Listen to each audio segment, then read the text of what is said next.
Hello friend, welcome back to my channel Pratima Jagat. আমি প্রতিমা চলে এসেছি আবারও তোমাদের সামনে সুস্বাদু একটি রেসিপি নিয়ে। স্ন্যাক্স জাতীয় একটি খাবার তোমাদের সাথে আবারও আজকে আমি শেয়ার করে নেব। এর জন্য আমি নিয়ে নিয়েছি বড় সাইজের একটি আলুকে খুব ভালো করে পরিষ্কার করে প্রথমে ধুয়ে নিয়ে গ্রেটারের সাহায্যে গ্রেট করে নেব। খুব সরু সরু করে গ্রেট করে নেব আর 4 থেকে 5 বার খুব ভালো করে ধুয়ে নিতে হবে, যতক্ষণ পর্যন্ত জলটা কিন্তু একদম পরিষ্কার না হয়েছে ততবার কিন্তু ধুয়ে নিতে হবে। তো দেখতেই পাচ্ছ আমি অনেকবার ধুয়েছি। এবার শেষ পর্যায়ে আলুটা আরেকবারও আমি ধুয়ে নিলাম, তারপরে খুব ভালো করে চেপে চেপে তুলে নেব। আমি যে রেসিপিটি করছি সেই রেসিপিতে কিন্তু জল একেবারেই দেব না, খুব শুকনো শুকনো করে আমি সমস্ত কিছু মেখে নেব। এবার আলুর মধ্যে আমি 1 চামচ লবণ দিলাম, লবণ দিয়ে মাখিয়ে রেখে দেব 10 মিনিটের মতো। তারপরে আবার অতিরিক্ত যে জল থাকবে সেটিকে আমি চেপে বের করে নেব। এবার আমি একটি ছোট সাইজের পেঁয়াজ নিয়েছিলাম, পেঁয়াজগুলোকে খুব ছোট ছোট করে কুচো কুচো করে কেটে নিয়ে নিলাম ধনে পাতা। বন্ধুরা মনে রাখতে হবে ধনে পাতার মধ্যেও যেন 1 ফোঁটা জল না থাকে, তার আগে ধুয়ে ভালো করে শুকিয়ে নিতে হবে, তারপর সরু সরু করে ধনে পাতাগুলোকে কেটে নিতে হবে। ধনে পাতাতেও জল থাকলে কিন্তু চলবে না।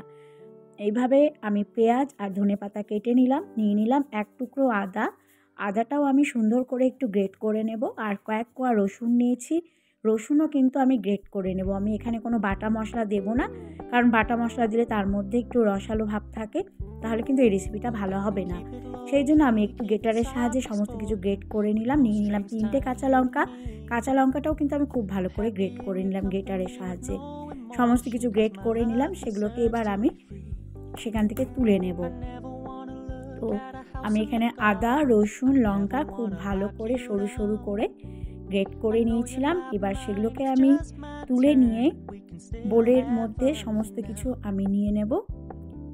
এইবার আমি যে আলুগুলো লবণ মাখিয়ে রেখেছিলাম, 10 মিনিট পর দেখলাম প্রচুর জল হয়েছে, তো আলুর অতিরিক্ত জল আমি চেপে বার করে নিলাম।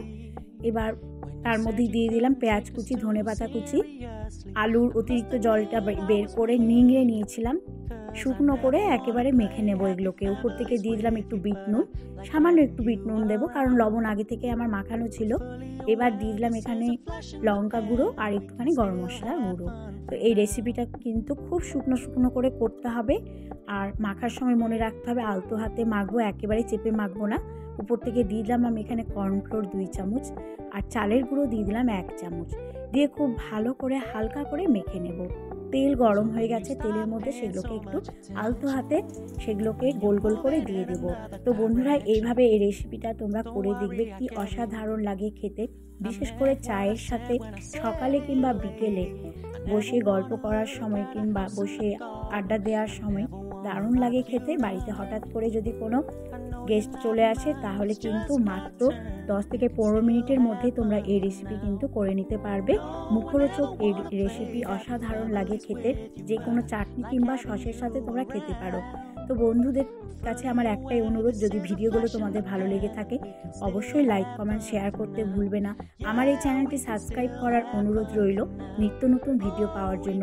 তো প্রত্যেকের কাছে অনুরোধ, তোমরা আমার এই ছোট্ট পরিবারের বন্ধুদের কাছে আমার অনুরোধ আমার এই চ্যানেলটি সাবস্ক্রাইব করার জন্য, আর আমি যেন সামনের দিকে আরও এগিয়ে যেতে পারি। তোমাদের ছোট্ট একটি সাবস্ক্রাইব কিংবা একটি লাইক আমাকে সামনের দিকে এগিয়ে নিয়ে যাওয়ার জন্য আমার মনের দিক থেকে অনেকটাই আমি মনের জোর পাই, যদি তোমরা আমাকে কোনো রকম কমেন্ট করো কিংবা আমাকে সাবস্ক্রাইব করো। তো এই ছিল আমার আজকের এই রেসিপি। তোমাদের কেমন লাগলো তোমরা অবশ্যই কিন্তু জানাবে।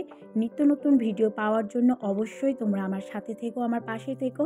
তো এইভাবে ভেঙে তোমাদের দেখালাম কি অসাধারণ হয়েছে এই রেসিপিটি। আলুর এই স্ন্যাক্স তোমরা যে কোনো সময় করতে পারো, আর এর সাথে তোমরা যদি মনে করো যে অন্য কোনো সবজি দেবে, একটু বাঁধাকপি অ্যাড করলেও করতে পারো। তো এইভাবে তোমরা করে নাও এই স্ন্যাক্স।